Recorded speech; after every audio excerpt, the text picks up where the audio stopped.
Hello, busy bees.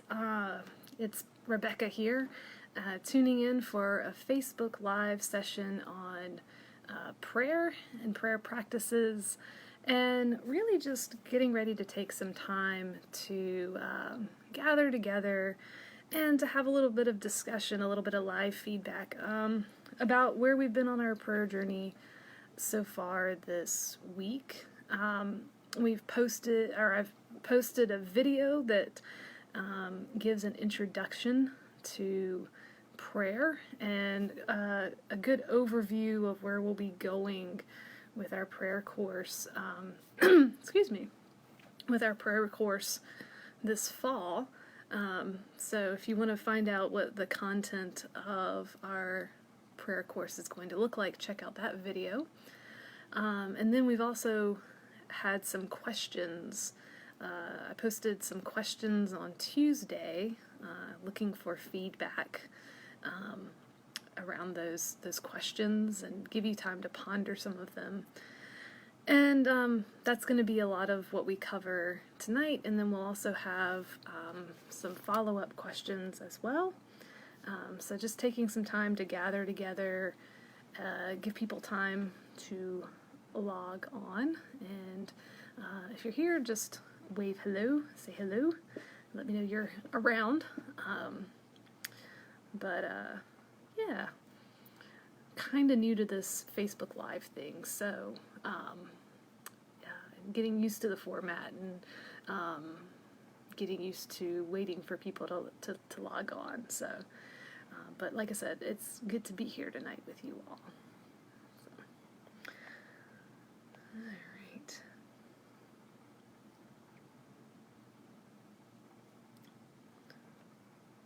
Pulling up some of the questions and responses that we've had as well from people, and pulling up some questions for discussion as well. Let's see.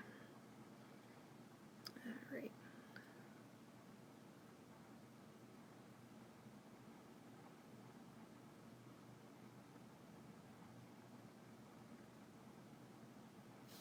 All right. Looks like we have somebody online right now. Hi, a couple people tuning in. Welcome to our live Facebook Live session on the Hive on prayer. It's good to see you. Welcome, welcome. All right. Let's see.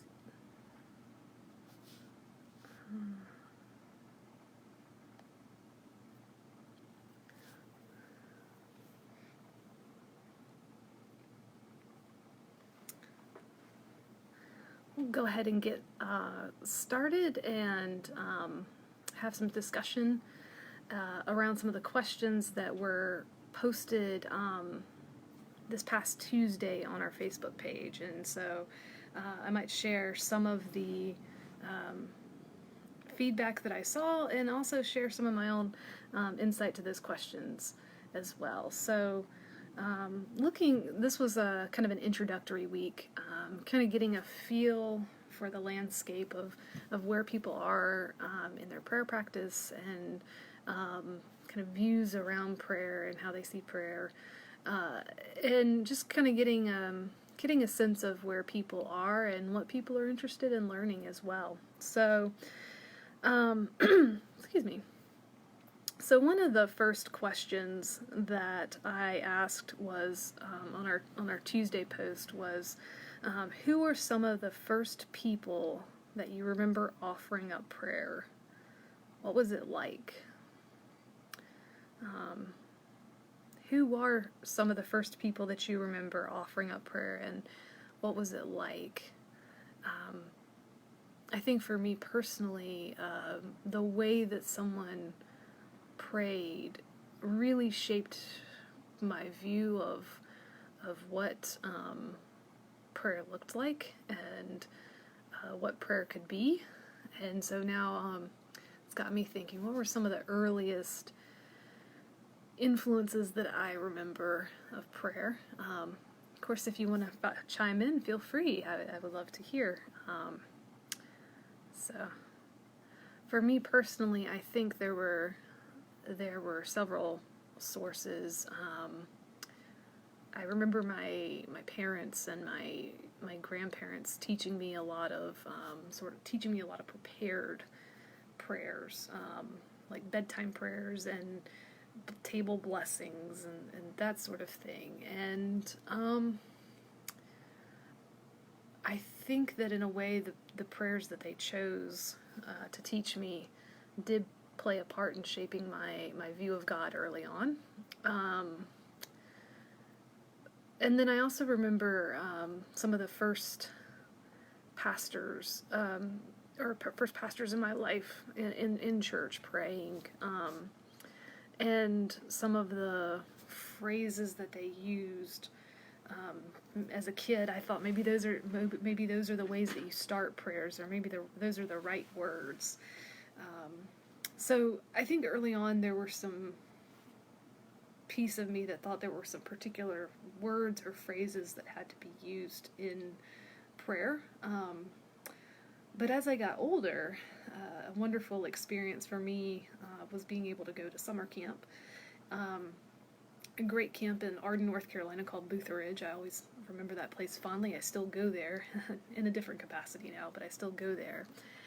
And one of the ways that place shaped my view of prayer is that I heard counselors who prayed in very everyday language. Phrases like, "Good morning, God," or "Good evening, God." And hearing the way those counselors prayed in phrases that I used every day really helped me to recognize that prayer could be something that I could have that relationship, that conversation with God in a very as I didn't have to change my language to lift up my prayers to God. It also made me wonder why we use the words we use in church or in our prayers, but it did start me off on the assurance that my words were good enough for prayer. So that was a very early influence. I really love Amy's response to this, where she shares about prayer feeling like a natural expression of love, that someone praying for you is a natural expression of love. And I love that observation that you lift up, Amy, that you saw that as early on as an act of care and love, and that's really beautiful as well. And then Eleanor shares about her prayers. There's some similarity there that crosses with my experience of prayers in church, and the prayer being connected with right to, being raised Episcopalian. I can't remember off the cuff which one is the more formal language, right, if it's right one or right two. I'm sure if there's an Episcopalian out there, they can chime in and let me know which one that is. But prayers around the Episcopal church are quite wonderful and beautiful. And I have a BCP, that's Book of Common Prayer, that sits on my shelf, and I pull from that and borrow from that quite a bit. So, for those out there, what were some of your earliest memories of prayer, or first impressions, and how did they shape your view of prayer? Be interested to know.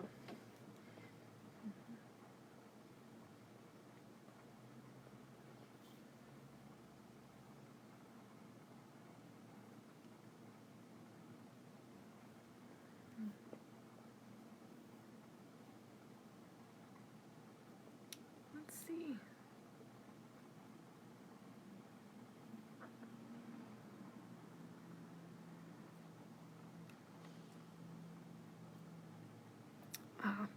Jennifer says, right one is the more formal prayer setting, and right two uses more contemporary language.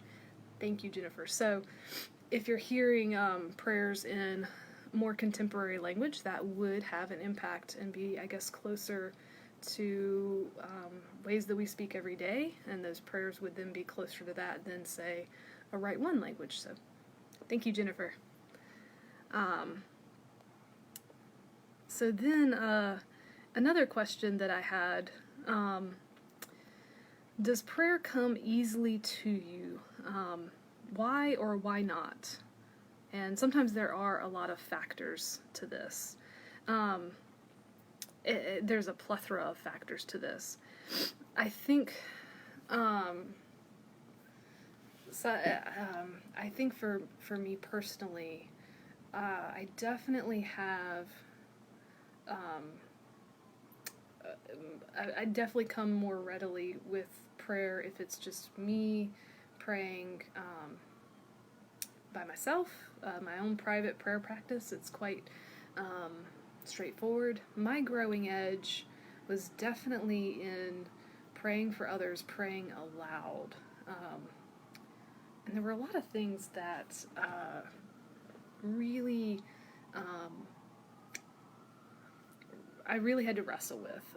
Just kind of those little things in the back of my head, things like, oh my gosh, I hope I say the right thing, or I hope that the things that I share or the things that I lift up in prayer, they connect with the person for whom I'm praying. I hope that when I pray, the person that I'm praying for does know that I've been listening to what they've had to share.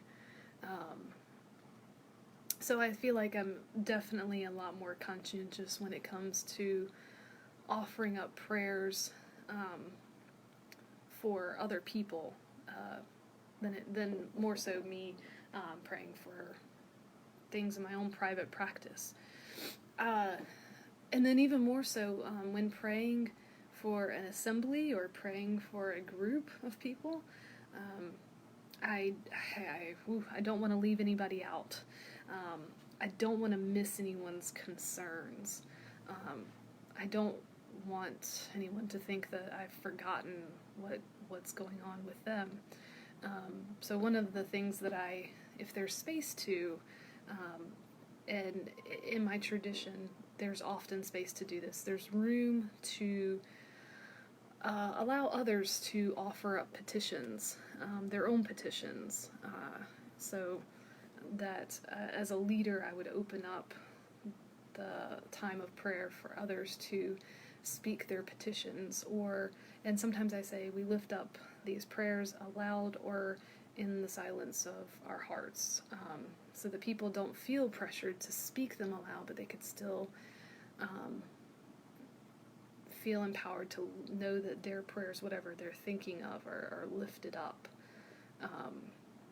So having that time and having that space and being with a group of people who understand what that kind of space is for is very helpful to make sure that everyone feels like there's been space for their concerns and their petitions. So some of the comments lend themselves more to saying maybe spontaneous prayer in certain moments is something that can come maybe in short sentences or in phrases, and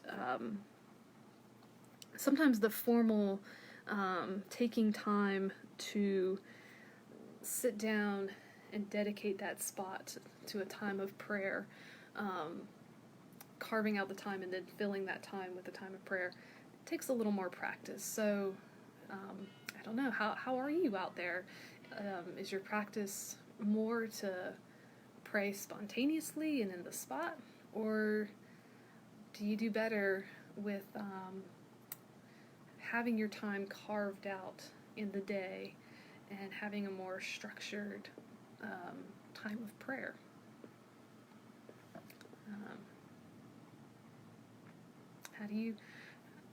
What do you tend to lean towards?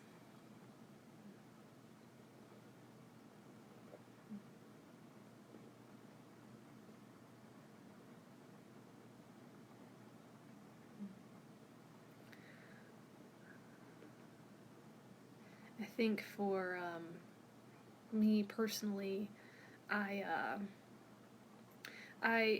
would lean more towards the spontaneous prayer, but I didn't really feel like I had a rhyme or reason to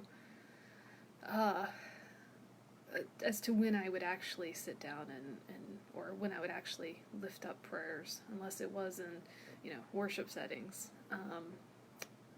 And then I got into seminary and had I was taking we were taking a whole course on spiritual direction and looking at and taking time to look at our own practices. And we had a professor who at the beginning of each class session would carve out time for us to try different practices of prayer, and then also challenged us to keep up a particular carved out time for prayer practice throughout our week, even when we weren't meeting. And so it was because of a professor, because I had to do it for class, that I actually did sit down and figure out a way to make time for a prayer practice. And so now my personal practice that I really strive to stick to is that every day when I get into the office here at church, before I really talk to anybody, before I turn on my computer, before I even take my planner out of my bag, I have my devotion book sitting in the middle of my desk, and I actually have it in place for tomorrow. And the one that I'm using right now is one that comes from the Lutheran publishing house Augsburg Fortress. It's called Bread for the Day, and it's got a daily excerpt, daily reading. You can also get other readings as well to read through, and then there's also a prayer at the end as well. And so it's always my practice to pick up Bread for the Day and at least do the reading and the prayer. They also list hymns, which, being a musical liturgia nerd, I really like to look up the hymns too. Sometimes I'll pull out my hymnal and look up the hymn and really think about what's written there and how that connects with the scripture. But this is my really neat, easy, quick resource. And then this particular resource also has other ways to start the day, so like a form of morning prayer if I am feeling that as well, and then also prayers for different situations. This is actually a really neat book. So I shared one with the Melissas. There's a prayer for the beginning of your work day, or if you're a student, a prayer for the beginning of the school day, which is really neat too. But my practice is to start with this book, and this book often starts as kind of my leaping off point. It's sort of like reading the words on the page, kind of get the juices flowing for me, and then I'm able to sort of go from the words that are here to then thinking about, what do I have coming up today? And what about my day am I excited and thankful for? And what about my day am I maybe feeling a little nervous or apprehensive or even overwhelmed about? And those are places to pray. And who am I going to encounter in my day? Who will I be glad to see, and who am I concerned for as I meet them throughout my day? So that's an example of a carved out time for prayer, starting with words and then transitioning into something a little more extemporaneous. So anybody out there, do you have a particular way that you start your day, or is there a set time slot in your day that you get started? Let me know. Yeah.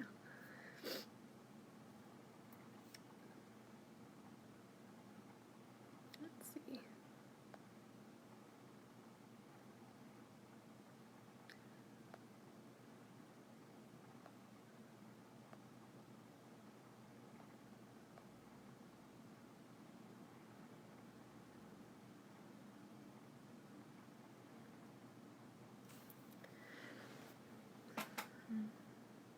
course, that getting into routine and thinking about our routines of prayer, that sort of hit on one of the other questions that I had in our questions from Tuesday. One of the questions being, do you have any favorite resources for prayer? So I shared one of mine was Bread for the Day, and then Amy shared with us about prayers from the Baha'i faith, and admittedly, that's not a faith that I'm very familiar with. I admit, Amy, I have a lot to learn. So I would certainly love if you have a moment or have time, if you could maybe share some of the prayers from the writings of the founder of the Baha'i faith. If you could maybe share some of those here, I would love to know more. That is a great reminder to us here on the Hive that not everyone who is coming here to the community is coming from a strictly Christian background. So I think that makes us all the more a richer community and a richer environment. And so by all means, if there are other faith traditions represented, please let us know and please share. We would certainly love to know more. And then Eleanor, you shared about not having a favorite at the moment per se, but a lot of organized prayers being inspired from literature of AA, and again, that's another place where I could learn more. I've had some encounter with AA, and would certainly love to hear more and know more about the literature that's out there. The encounters that I've had in talking to people is that it is a very powerful and wonderful process, a very supportive process. So I would certainly be curious as to what the literature has out there. And Jennifer, you share about let's see, the New Zealand New Zealand Prayer Book and Book of Celtic Daily Prayers. So I've heard of the New Zealand Prayer Book. When I was in seminary, we had a professor who would often share liturgies from the New Zealand Prayer Book and prayers from the New Zealand Prayer Book. So I am familiar a bit with that resource. Some beautiful language in that book. The Celtic Daily Prayers, I actually haven't run across that as much. So maybe if there's a link to learn more, to share that with the Hive and for the New Zealand Book of Prayers, New Zealand Prayer Book as well, we can include that in the comments below, and then people visiting afterwards can find out more. I would certainly love to know more. So thank you. And I'm also I was thinking through as I was perusing my shelf right before this, what are some of my go-tos for looking up prayers, and so I have a few.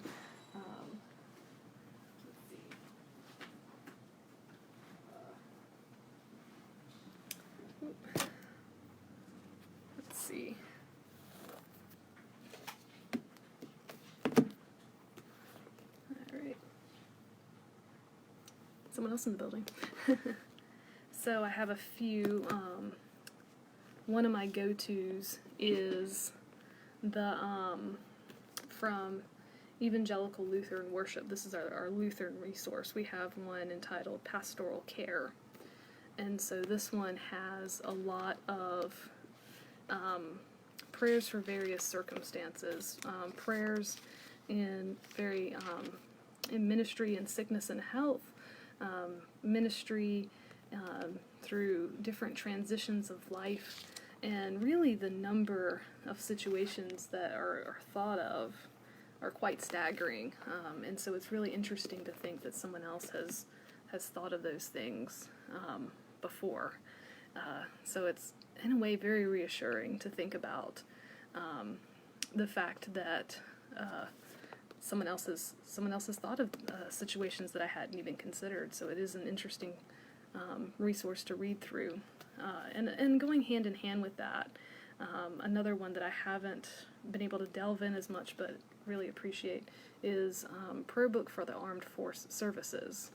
And so a very specific prayer book that's written not just for chaplains in the military, but to be taken by servicemen and women to their context and to carry with them wherever they go, so that they can continue to have a book that helps them in their life of prayer as well. Let's see.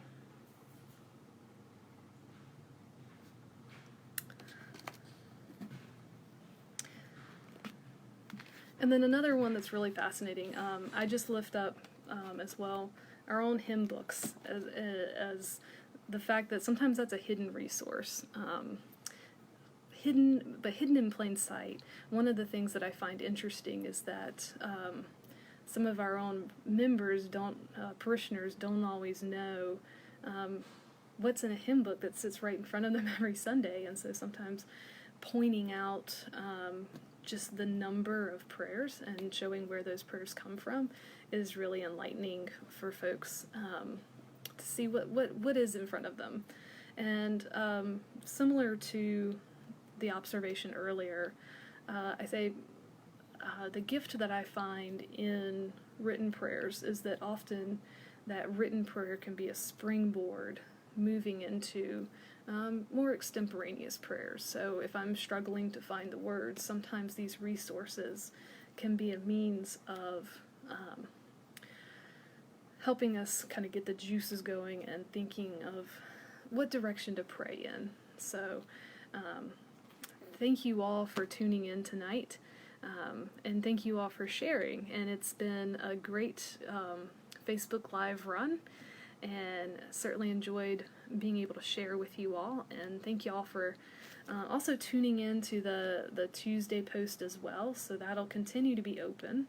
And of course this video will be up and posted on the page even after I sign off. And then looking ahead, our next thing to look for will be a video. It won't be a live video, it'll be a recorded video, but we'll be looking more into this dichotomy of written prayer and extemporaneous prayer. And it alludes to some of the questions that we had tonight and some of the insight that we had tonight, and sharing some of what goes into written prayer, what goes into extemporaneous prayer, and thinking about the relationship between the two as well. And I'll also be sharing some further practices that come from my own tradition, but also inviting questions about practices from other traditions and other backgrounds as well. So thank you all for tuning in tonight, and look forward to seeing you again. Take care.